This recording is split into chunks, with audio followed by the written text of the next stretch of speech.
Sebelumnya mari kita baca suratul Fatihah. Semoga Allah bukakan kalbu kita, pikiran kita untuk mendengarkan sabda-sabda Nabi Muhammad SAW. Al-Fatihah.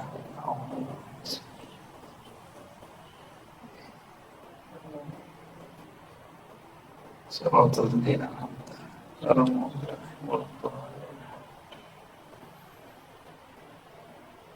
Assalam itu salah satu dari nama baginda Nabi Muhammad SAW. Itu pertama. Yang kedua, itu nama daripada surganya Allah Subhanahu wa ta'ala, Darus Salam. Yang ketiga, Assalam adalah sapaan Nabi Muhammad SAW, bahkan sapaan ahli-ahli surga, bahkan sapaan daripada penjaga surga. Faqala khazanatuha salamun alaikum tibtum, ya, ada kalimat begitu. Penjaga surga berkata salamun alaikum, salam atas kamu. Udah berapa tuh? Ya, sudah tiga dulu ya, waktunya pendek soalnya. 4 deh tambahin. Assalam adalah bacaan Sayyidina Muhammad SAW setelah salat. Baik, yang pertama, assalam nama Allah. Wallahu alladzi la ilaha illahu al-malikul quddusus salam. Ya, 2 atau 3 ayat terakhir daripada surat Al-Hasyr. Dalam Sunan Abi Dawud, Nabi SAW bersabda, maukah kalian, ya, atau siapa di antara kalian membaca a'udzubillahi samil alim minasyaitonir rajim, lalu membaca 3 ayat terakhir Al-Hasyr yang ada kalimat wallahu alladzi la ilaha illahu, lalu ada lagi ayat berikutnya wallahu alladzi la ilaha illahu, dan ada asmaul husna. Salah satu al-asmaul husna yang dibaca di situ adalah Qudusus Salam. Orang yang membacanya, maka Allah akan turunkan kepadanya 70,000 minal malaikah, 70.000 malaikat. Hadis riwayat Imam Abu Dawud, ya. Kurang yakin cek sendiri, ya. Hadis Abu Dawud. 70.000 itu sedikit atau banyak? Sedikit atau banyak? Benar, banyak. Belum pernah lihat belum malaikat 70.000? Belum? Sama saja belum. Itu masuk ke alam gaib. Malaikat itu tercipta dari nur. Tapi nur yang dimaksud di situ bukan nurullah langsung, tapi nur Sayyidina Muhammad sallallahu alaihi wasallam. Maka lebih mulia nur beliau atau nur malaikat? Nur Muhammad. Ini yang orang tidak faham. Orang mengira malaikat lebih mulia dari Nabi Muhammad.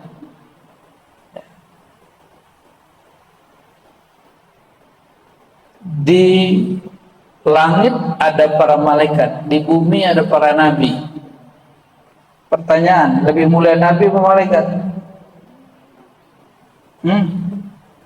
Kurang yakin, ya. Lebih kenal Allah nabi atau malaikat? Lebih kenal malaikat di sorga atau Nabi Adam?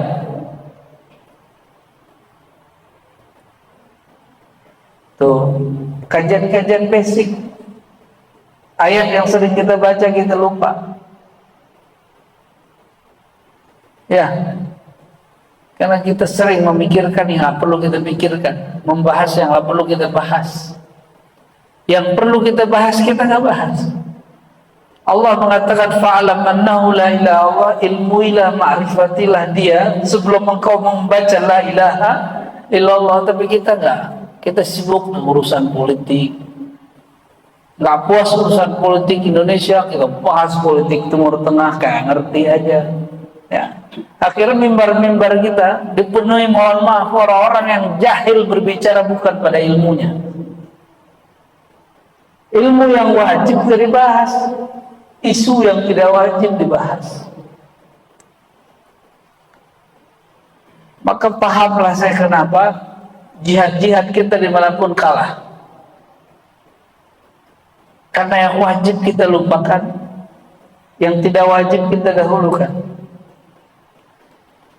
Orang jihad, kalau nggak kenal Allah, jihadnya batal. Walaupun dia bunuh 1000 orang kafir, yang kafir itu dirinya sendiri. Dan itu terjadi pada zaman Nabi Muhammad SAW. Ada orang membunuh banyak sekali orang kafir, tapi Nabi mengatakan enggak, dia bukan ahlul jannah, bukan orang yang masuk surga, bukan orang yang disebut di Quran wala taqulu liman yuqtalu fi sabilillahi amwat. Jangan kamu sebut-sebut orang yang mati fi sabilillah itu mati, enggak boleh. Orang yang terbunuh di dalam fi sabilillah itu mati, enggak boleh. Kenapa? Karena pejuang yang ini dia bukan berjuang atas nama la ilaha illallah.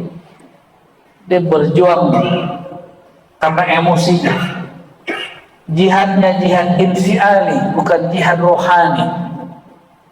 Karena nggak kenal Allah Subhanahu wa ta'ala. Coba lihat hari ini, beda-beda faham dikit orang ngomong-ngomong.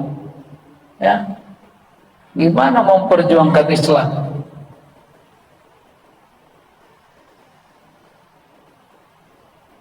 Dibaca surat ini, 3 ayat terakhir dari Al-Hasyr, itu diberkahi dengan nama 70.000 malaikat. 70.000 malaikat. Kenapa? Karena di dalamnya ada nama-nama Allah Subhanahu wa ta'ala. Jadi satu nama Allah itu ribuan malaikat yang memikulnya. Ya, huwallahul ladzi la ilaha illa huwa al-malikul quddusus salam. Hu itu bagian dari nama Allah. Tapi orang hari ini membid'ahkan zikir dengan hu. Ya, zikir pakai hu bid'ah kan. Padahal para imam kita menyebutkan zikir dengan hu salah satu bagian daripada zikir nama Allah Subhanahu wa ta'ala. Apa dalilnya? Ini ayatnya. Huwallahul ladzi la ilaha illa hu. Coba biasanya kita sering baca apa? La ilaha illallah. Kalau di sini huwallahu alladzi la ilaha illa hu. Hu itu nama Allah bukan? La ilaha illa hu itu nama Allah. Cuma banyak orang nggak paham di situ. Ya. Ini contoh, ya, ini contoh. Dan as-salam adalah turunan dari salah satu nama hu. Ya, al-malikul quddusus salam. Itu penjelasan hu. Siapakah dia? Dia itu al-malik al-quddus as-salam. Apa makna as-salam? Zat yang sempurna, terbebas dari semua kekurangan. Yang terbebas dari kekurangan siapa? Allah SWT. Maka ba'da salat, nah diloncat nih, as-salam itu yang keempat. Allahumma antas salam. Ya Allah, engkaulah as-salam. Engkaulah yang tidak pernah cacat. Kalau kita ada kurangnya, kita ada kurangnya, maka jangan cari kesempurnaan pada makhluk, cari kesempurnaan pada Khalik. Gimana caranya? Caranya jadilah abdus salam, hamba Allah yang as-salam. Maka Imam Al-Ghazali dalam kitab Al-Maqsad Al-Aqsa menyebutkan cara kita berinteraksi dengan nama Allah itu ada.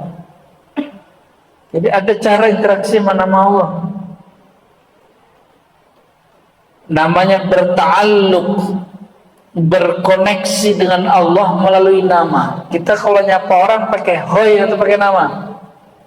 Oi, gitu. Nyapa begitu nggak, Pak? Mau nggak disapa dengan hoi? Mau? Nggak mau lah. Ustadz mau dipanggil hoi, gitu. Nggak mau Ustadz ya.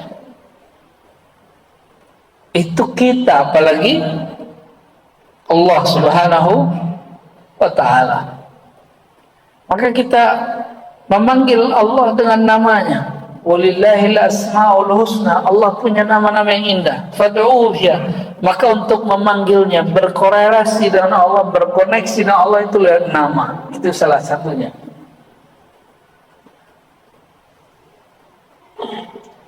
Satu kali Sayyidah Aisyah ditanya, wahai Aisyah, apa zikir Nabi pada sholat?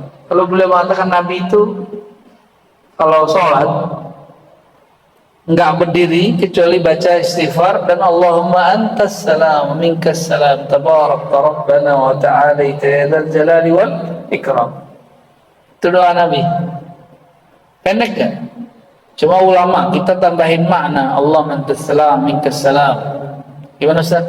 Allahumma antas salam minkas salam wa ilaika ya'udus salam fahayna rabbana bis salam wa adkhilna jannata darussalam tabarak.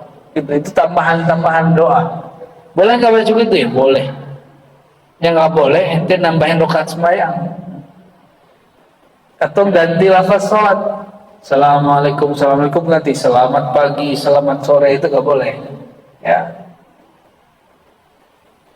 Ada juga yang lucu tuh pertanyaan, bolehkah salaman habis sholat? Hari gini masih nanya begitu. Yang nggak boleh itu ente salaman sebelum salam. Salaman sebelum salam nggak boleh, tapi kalau salaman ba'da salam, jangan gitu jungkir balik juga habis salam juga boleh ya. Bolehkah pakai tasbih Ustaz? Menghitung zikir setelah assalamualaikum? Boleh. Jangankan itu, Ibnu Taimiyah dalam Majmu' Fatawa membolehkan kalau zikir sholat tasbih, zikirnya dalam sholat pada sholat, ngitung tasbihnya. Itu boleh pakai alat tasbih. Itu yang berkalam Syekhul Islam Imam Salafi Ibnu Taimiyah di kitab Majmu' Fatawa. Lo ada orang yang sekarang bid'ahkan habis sholat, ya sudah, terserah yang tidak. Ya, berarti kata bid'ah itu antara imamnya pengikutnya beda gitu. Salah satu orang yang mendapatkan nur dari Allah salam, lisannya dan kalbunya akan bersih dari kebencian. Yang keluar salamun qaulan min rabbir rahim. Jadi sorga itu disebut sorga karena la lagwa fiha wala ta'thima. Di sorga itu nggak ada kalimat yang nggak penting, nggak ada kalimat yang menyakiti, kalimat dosa nggak ada di sorga. Maka kenapa majlis ilmu disebut raudatun min riyadil jannah, taman-taman surgawi? Karena majelis ilmu itu adalah mendahulukan nikmat surga. Surga yang di dalamnya tidak ada kata-kata tidak manfaat. Di dalam majelis kata-kata aja bermanfaat. Berarti kalau majelis isinya menghina orang, itu taman surga apa taman neraka itu?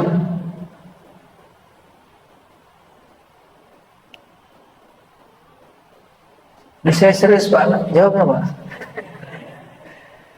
Majelis isinya menghujat orang yang beda politik sama kita, itu raudatul jannah, taman surgawi, atau itu bara neraka itu raudatun nar.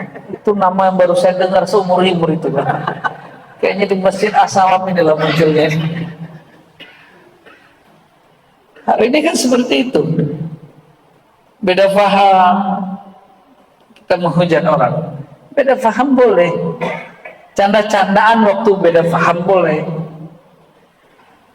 Politik, sholat, cara sholat boleh beda nggak? Masa nggak boleh Pak? Saya boleh nggak kunut nggak? Beda dong cara sholat kita. Nggak kunut nggak? Tuh saya boleh nggak kunut? Di sini bismillah dikuatkan, dijaharkan. Saya boleh nggak bismillahnya dikecilkan? Boleh.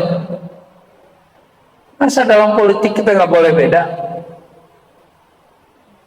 Nah, umat Islam itu paling gampang ditipu dengan simbol agama.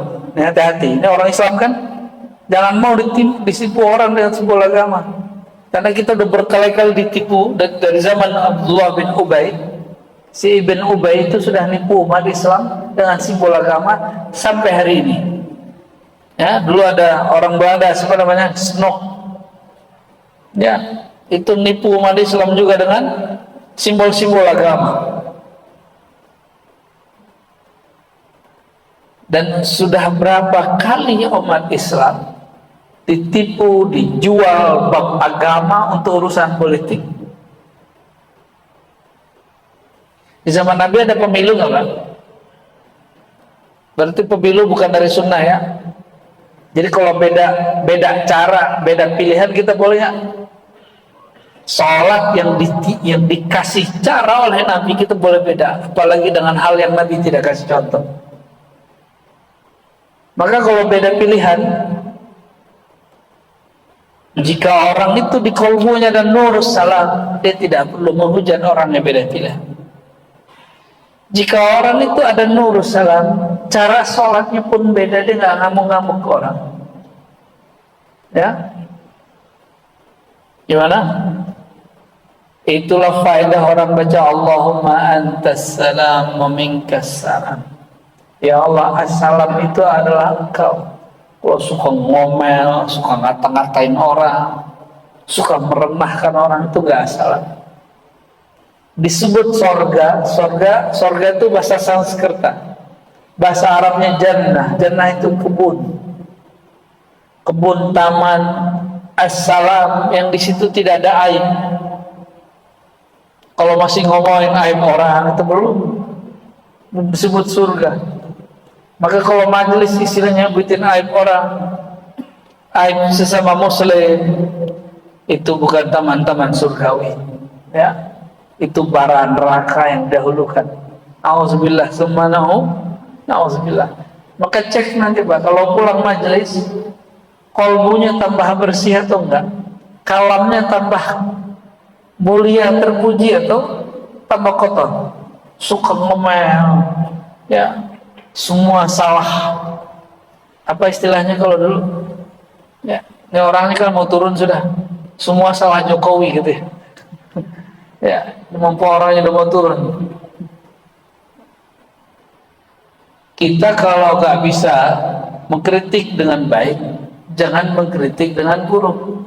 Nggak bisa mendoakan baik, jangan mendoakan buruk. Ini perbedaan loh, kekasih Allah dengan kekasih setan. Satu kali ada seorang murid minta ke gurunya, itu disebutkan di beberapa kitab ya, Ibnu Taimiyah menyebutkan kisah ini dan banyak sekali yang hampir mirip-mirip. Ada seorang murid minta kepada gurunya wirid hizib doa Ismul Azam yang di dalamnya ada nama agung, nama Allah agung, yang Nabi katakan idza du'iya bihi ujiba, jika dia berdoa dengan itu Allah jawab, jika dia berlindung dengan itu Allah lindungi.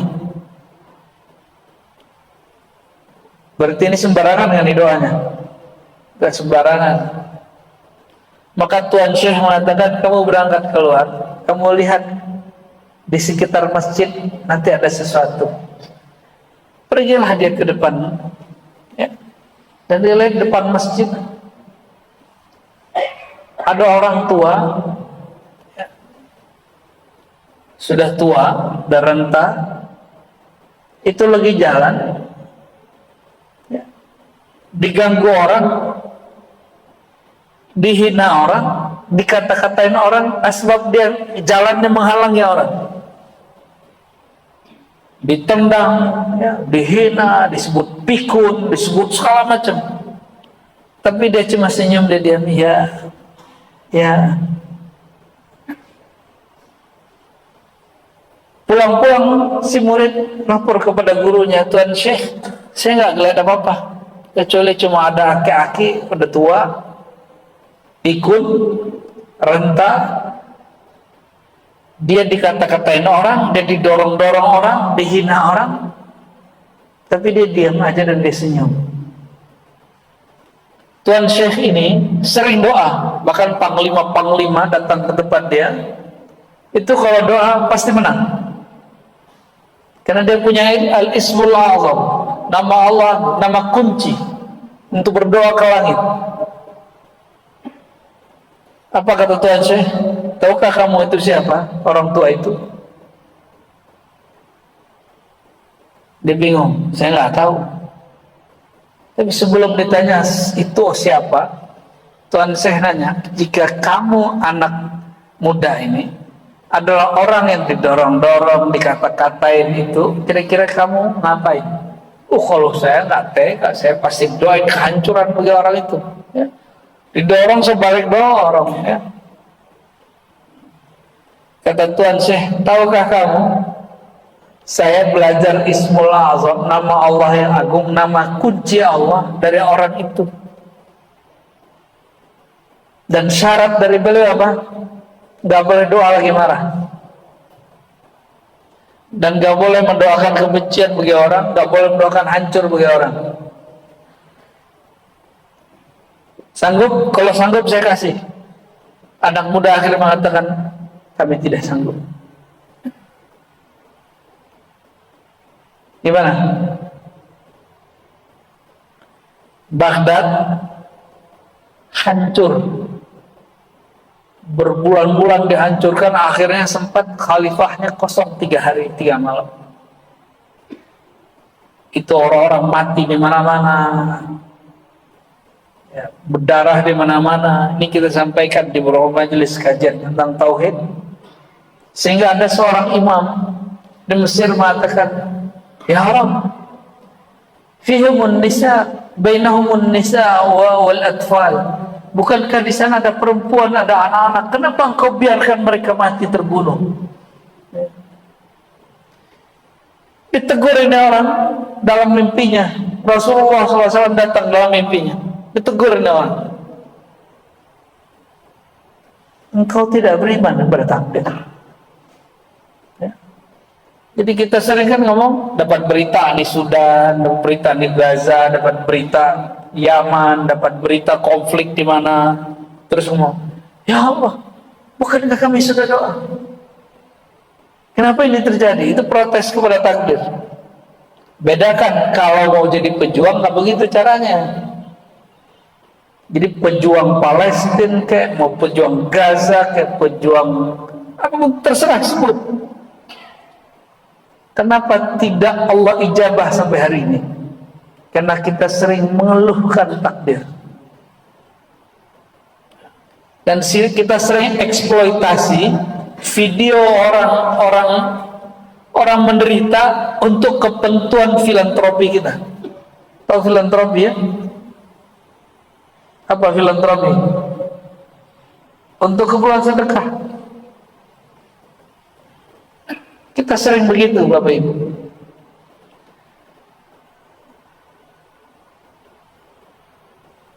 Ketika orang berhijrah kepada Islam, atau dia berhijrah dari satu pemahaman ke pemahaman yang lain, kalau hijrahnya baru hijrah yang zahir, belum hijrah kalbunya, maka zahirnya kelihatan Islami, batinnya belum.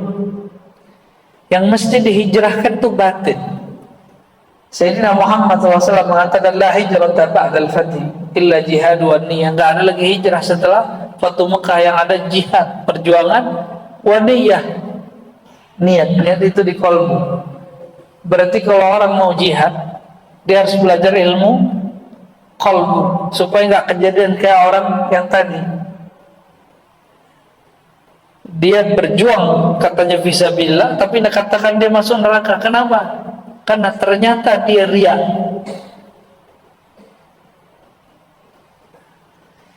Maka salah satu nur salam, nur assalam masuk ke dalam kolbu, terbebas dari penyakit riya. Terbebas dari penyakit riya. Riya itu yang sering kita dengar, harap puji, beramal karena dipandang orang. Itu riya standar. Riya yang paling berat, masihkah engkau tulus berjuang? Masihkah engkau tulus beribadah? Masihkah engkau bersamai gurumu di saat orang-orang menghujat kamu dan gurumu? Di saat orang menghujat nabimu, di saat orang menghujat cara berfikirmu. Kalau harap puji, insya Allah bapak ini selamat. Coba kalau disenggol dikit, marah nggak? Saya udah punya murid banyak pak. Untuk bab yang ini jarang yang lolos. Bab yang satu ini jarang yang lolos. Bab takut dicaci, itu bagian daripada riya tersembunyi. Ya, khaufus syaitan, takut dicaci, gampang tersinggung kalau dicaci. Ya, akhirnya gelisah. Asbabnya apa tahu? Kenapa orang sibuk takut dengan cacian? Asbabnya satu saja.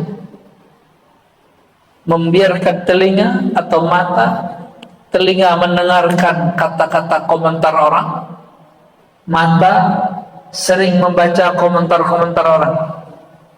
Itu asbabnya. Sedangkan hatinya lalai kepada Allah Subhanahu wa taala. Berarti intinya di mana? Hatinya harus benar. Kalau hati benar pasti matanya nggak senang membaca komentar. Ya, salah satu wiridan anak muda hari ini dan bapak-bapak itu baca komentar ya. Ya. Zikir 100 paling cuma 5 sampai 10 menit sibuk. Kalau baca komentar 15 menit 20 menit gak sibuk. Baca sesuatu yang ngotorin hati nggak sibuk. Membaca sesuatu yang membuat kalbu bening sibuk. Nah, itulah umat akhir zaman. Ya, wajar kemudian ya Nabi SAW mengabarkan yang pejuang nanti akhir zaman itu sedikit, sebagaimana Ahlul Badar itu sedikit, nggak banyak. Ya, tapi semoga umat Nabi Muhammad SAW doanya yang penting. Ya. Jadi assalam makna pertamanya apa tadi? Allah Maha Suci, Maha terbebas dari kekurangan aib. Maka orang yang terhubung dengan nama Allah ini, Allah akan bersihkan lisannya, matanya, telinganya, kolbunya dari aib-aib, dari memandang aib. Maka ciri-ciri Bapak Ibu dapat nur salam, tidak suka menyebarkan aib orang, tidak tertarik mengetahui aib orang, apalagi aib tetangga, aib kawan, aib ustadz, aib pemimpin, nggak suka. Kalau mau nasihat di dalam hadis Nabi, ad-dinun nasihah, agama itu nasihat, bukan agama itu menghujat. Agama itu bukan mengkritik, agama itu nasihat. Apa beda menghujat, mengkritik dengan nasihat? Kalau kritik, coba hari ini lihat orang mengkritik. Dia mengkritik di TV, ya, mengkritik di YouTube, di sosial media, di tempat terbuka. Kalau nasihat tidak. Nasihat itu kita kalau dikata-katain orang di depan umum, senang nggak, Pak? Senang nggak? Terus kenapa Bapak suka ngata-ngatain orang? orangnya namanya gubernur bupati wali kota presiden kenapa? Kenapa kita terlalu nyaman dan merasa itu nasihat? Padahal itu bukan nasihat. An-nasiha bukan itu. An-nasiha itu ketulusan memberi perhatian kepada orang yang kita sayangi. Itu an-nasiha. Maka disebutkan di hadisnya, untuk siapa nasihat itu wahai baginda? Beliau jawab, lillah, karena Allah, wali rasulihi, para rasul, kitab, ya, a'immatul muslimina wa ammatihim, para imam orang Islam dan ammatihim, dan masyarakatnya. Allah perlu diceramain nggak? Maka nasihat untuk Allah. Emang Allah perlu diceramain? Ada kritik tuh Allah. Maka kata nasihat beda dengan kritik, apalagi menghujat. Saya bingung dari ini, ya. Orang pakai kopiah, pakai sorban, katanya lagi menasihati pemerintah, menasihati ustaz, menasihati orang yang beda faham. Tapi yang terjadi apa? Yang ada dia menghujat. Ternyata ada kesalahan menerjemah. Perbedaan menghujat, mengkritik dengan menasihati. Imam Syafi'i, Imam Salafus Saleh, beliau mengatakan, jangan salahkan aku jika engkau menasihatiku depan umum. Jika engkau memberi nasihatku depan umum, lalu aku malu untuk menerimanya, gengsi untuk terimanya.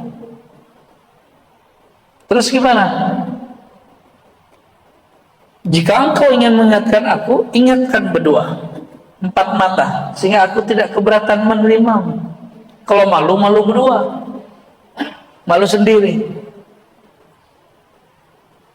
Itu sekelas Imam Syafi'i lah, Pak. Imam Syafi'i itu jabatan tertinggi itu cuma qadhi, nggak nyampe jadi bupati, jadi presiden, nggak jadi.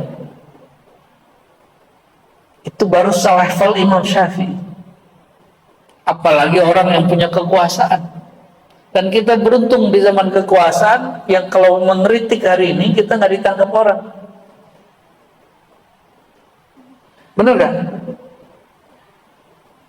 Bapak pernah hidup di zaman Orde Baru nggak?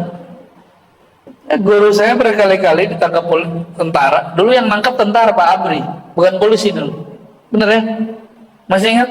Waktu zaman Abri, TNI Polri masih satu, guru saya ceramah, masih tahun sebelum 98, 97 ceramah. Umur beliau waktu itu sudah 70. Ceramah mengkritik Soeharto, turun langsung dibawa Pak Kodim ke kantornya. Saya masih ngaji waktu itu ke beliau. Sebelum Mei yang kerusuhan itu, yang reformasi itu 98, itu belum pun dipanggil lagi oleh tentara-tentara. Gak bisa. Dulu kita seperti itu. Negara jiran masih begitu, Pak. Saudi lebih gila lagi. Ada beberapa imam di Masjid Nabawi, Masjidil Haram, hanya mengkritik pemerintah, menyindir lewat doa. Turun, langsung diturunkan ke imamannya, nggak boleh jadi imam lagi. Ya. Dan beberapa figur-figur ustaz-ustaz masyhur di sosial media mereka dan di TV mereka, ya, ada Turaifi, ada macam-macam namanya. Sekarang nggak nongol lagi sama sekali. Karena dia mengkritisi pemerintah dengan satu kalimat saja di dalam ceramahnya. Indonesia gimana? Orang yang kritik pemerintah di sini, ada nggak yang masuk penjara sini? Nggak ada, Pak. Kebebasan ini orang nggak sadari. Memang begitu. Orang dapat nikmat tuh nggak sadar dapat nikmat. Orang sehat tuh nggak sadar dia sehat. Kapan orang sehat sadar dia sehat? Kalau sakit, ya, dipanggil baru minta ampun ini bukan ke Allah, ke Pak Polisi. Itu tanda kalbunya nggak takut kepada Allah, takutnya ke jamaah. Jamaah lagi ramai kritik siapa, ikut-ikutan kritik siapa, karena kalbunya belum nurus salam, ya, belum nurus. Jadi mulai dari kita, mulai ke teman, mulai ke pengurus masjid. Kalau ke pengurus masjid itu jangan mengkritisi, menasehati. Nasehati. Kalau sudah bisa begitu, ke Pak RT-nya, ke Pak RW-nya, ke kelurahan, itu udah mulai tuh naik. Kalau ke yang pemimpin yang levelnya dasar nggak bisa bicara menasehati, apalagi kepada yang lebih tinggi. Ya, jangan-jangan kita baca Allah manta salam selama ini itu gak ada efeknya, karena membaca tidak paham yang dibaca. Gak mesti Bapak ini bisa menerjemah, tapi coba pahami makna satu kalimat, lalu hayati dalam hidup. Ya, Allahumma antas salam wa minkas salam. Dan karena tidak mungkin semua kita bahas, assalam salah satu nama surga, dan itu salamnya penghuni surga, penjaga surga kepada ahli surga. Bahkan itu salam dari Allah, dan disebutkan dalam surat Yasin, salamun qaulan min rabbir rahim.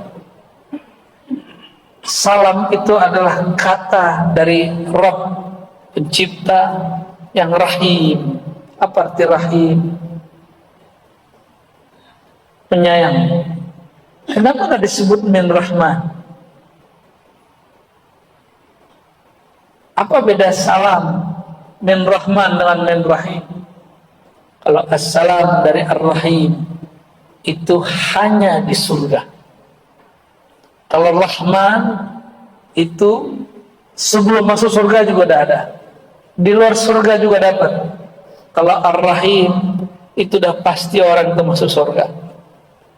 Karena rahimnya Allah hanya Allah tumpah ruahkan kepada ahli surga di dalam surga. Kalau Rahman itu orang non Muslim dapat, Pak. Asbab Rahman ini orang yang nggak nyembah Allah hari ini masih hidup. Orang yang hari ini dia menyekutukan Allah masih diberi nikmat, itu berkah nama Allah Ar-Rahman. Jadi apa perbedaan Rahman dan Rahim? Rahman sayang Allah meliputi yang beriman kepadanya ataupun yang durhaka kepadanya. Kalau Rahim, kasih sayang Allah yang terkhusus kepada yang beriman kepada Allah, patuh kepada Allah, bermakrifat kepada Allah Subhanahu wa ta'ala. Dan bagian terakhir, jadi setelah disebutkan tadi, maka amalan untuk mendapatkan nur salam ini dua, amalan zahir, amalan batin. Zahirnya apa? Afsus salam bainakum, kata beliau, tebarkan assalam. Assalam itu menebar kedamaian, menebar kata-kata baik. Baca assalamualaikum, tapi isinya ngapain? Ngata-ngatain orang, merendahkan orang, itu bukan assalam. Assalam maknanya kedamaian. Maka itu menyebar kedamaian, bikin orang nyaman. Afsus salam bainakum. Itu amal zahir. Dan juga kalau amal zahir ba'da salat, jangan berdiri dulu sesibuk apapun kita sampai baca istighfar dan Allahumma antas salam. Syukur-syukur dapat kulhu 3 kali, qul a'udzu falaq 3 kali, an-nas 3 kali sesuai dengan hadis Nabi. Syukur-syukur dapat Al-Fatihah, ya, ayat kursi. Lebih afdal lagi baca subhanallah. Nggak sanggup 33 10 kali. Nggak sanggup 33 10 kali. Hadisnya ada semua. Masih sibuk. Sibuk bener ya? Kayaknya antum sibuk bener ya. Nggak bisa 33 berapa kali? 10 kali. Itu hadis Sahih Bukhari. Di hadis Sahih Bukhari Ada hadis yang menyebutkan 33. Ada hadis yang menyebutkan subhanallahnya 10 kali. Kok bisa begitu? 30 nih 10 subhanallah 10, alhamdulillah 10, Allahu Akbar 10. Kalau dikalikan 10 jadi berapa? 90 ditambah la ilaha illallah 100, sama aja. Tapi kolbunya harus hadir menyebutnya. Ya, itu amalan zahir. Amalan batinnya apa? Orang yang terhubung kepada Allah as-salam, maka amalan kolbunya dia tidak pernah berpikir buruk terhadap takdir Allah. Satu, ya, mau takdir kita jadi orang Indonesia, maka ciri-ciri orang begini, dia akan mendahulukan amal ahli surga sekarang. Apa amal ahli surga? Orang ahli surga tak pernah mengumpat. La laghwa fiha wa la ta'si, gak pernah kata-kata yang kotor. Coba mulai, mau dapat rahasia ini, coba jangan kurangin hari ini, jangan ngumpat deh, ya. Jangan menghina orang, jangan menyebut aib orang hari ini aja dulu. Dan rasakan besok, cobain lagi 40 hari tidak membicarakan aib orang, itu kolbunya langsung dapat nurus salam, langsung dapat nurus salam, pasti itu. 40 hari tidak berpikir buruk tentang takdir, dia akan mendapatkan kebahagiaan menerima menjalani takdir. Ya, 40 hari 40 malam seseorang tidak lagi memasukkan kata-kata kotor ke dalam kalbunya, maka antum saksikan setelah 40 hari akan muncul ya nabiul hikmah, ya, kata-kata hikmah tumpah ruah dari kalbu keluar lewat mulut. Kalau kami latihannya 40 hari dulu, per 40 hari satu amalan 40 hari. Siap nggak tuh? Sayyidina Umar pernah membentak Nabi sekali tahun ke-6 Hijriah. Untuk menebus kesalahannya, dia puasa 40 hari dan tidak tidur di malam hari. Baru Allah maafkan dia.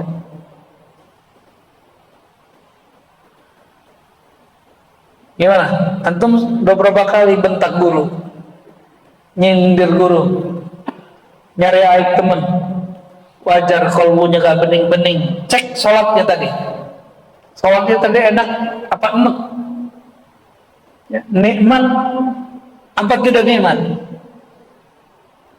Itu karena kalbunya menghadap kepada Allah, bukan dengan kalbu yang ada nur salam.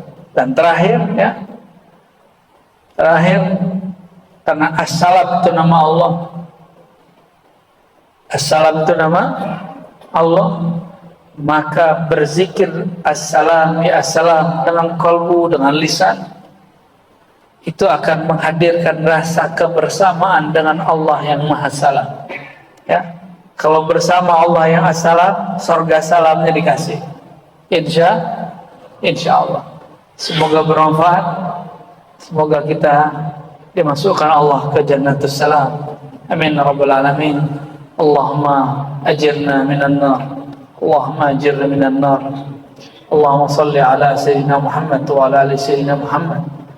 Allahumma inna nas'aluka ridhaka wal jannah wa na'udzubika min sakhatika wan nar. Ya Allah, kami meminta kepada Engkau ridhamu, surgamu, dan kami memohon ampun daripada semua kemarahan dan kemurkaan. Allahumma ajirna minan nar. Ya Allah, bebaskan kami, orang tua kami, guru-guru kami, pasangan kami, anak-anak kami, orang-orang yang belajar kepada kami, minan nar, daripada azab Engkau. Wa adkhilna al-jannah bi syafaati man kana biyadihi mafatihul jannah. Ya Allah, izinkan kami yang hina ini, yang amalannya belum ikhlas ini, yang sholatnya tidak khusyuk ini, yang zikirnya masih sedikit ini, untuk memasuki surga dengan berkat syafaat Nabi Engkau, kekasih Engkau yang di tangannya ada kunci-kunci surga. Allahumma bihaqqi la ilaha illallah فأحينا وأمتنا على دين الإسلام وأخرج من قلوبنا ما سواه. ربنا آتنا في الدنيا حسنة وفي الآخرة حسنة وقنا عذاب النار والحمد لله رب العالمين. سبحانك اللهم وبحمدك أشهد أن لا إله إلا أنت أستغفرك وأتوب إليك. السلام عليكم warahmatullahi wabarakatuh.